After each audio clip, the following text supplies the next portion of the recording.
জানো, আমি কখনো পারফেক্ট কাউকে চাইনি, শুধু এমন একজনকে চেয়েছি যে হাজার ব্যস্ততার মাঝেও একটু সময় নিয়ে বলবে যে কেমন আছো। এই পৃথিবীতে মানুষ অনেক কিছু চাই।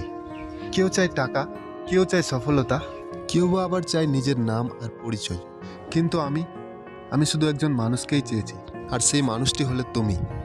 তোমার সাথে কথা বললে মনে হয় দিনের সব ক্লান্তি কোথাও যেন হারিয়ে যায়।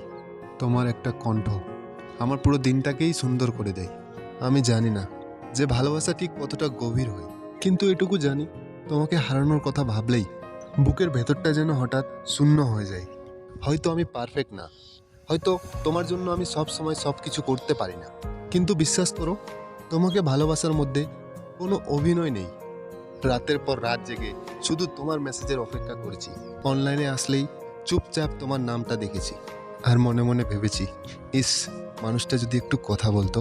তুমি জানো, পৃথিবীর সবচেয়ে সুন্দর অনুভূতি হলো প্রিয় মানুষের কাছে গুরুত্ব পাওয়া, আর সবচেয়ে কষ্টের অনুভূতি হলো সেই মানুষটির কাছে অবহেলিত হওয়া। তবুও আমি তোমার উপর রাগ করতে পারি না, কারণ রাগের থেকেও তোমাকে হারানোর ভয়টা অনেক বেশি। আমি শুধু চাই, হাজার ঝগড়ার পরেও তুমি আমার হাতটা শক্ত করে ধরে বলো, আমি আছি। আমি চাই কোনো এক বৃষ্টির দিনে তোমার সাথে ভিজতে ভিজতে জীবনের সব গল্প তোমাকে বলে ফেলতে। আমি শুধু চাই পৃথিবীটা বদলে গেলেও তোমার ভালোবাসাটা যেন না বদলাই, কারণ সত্য বলতে আমি কাউকে চাই না, শুধু তোমাকেই চাই। তোমাকেই চাই শেষ পর্যন্ত, একদম শেষ নিঃশ্বাস পর্যন্ত।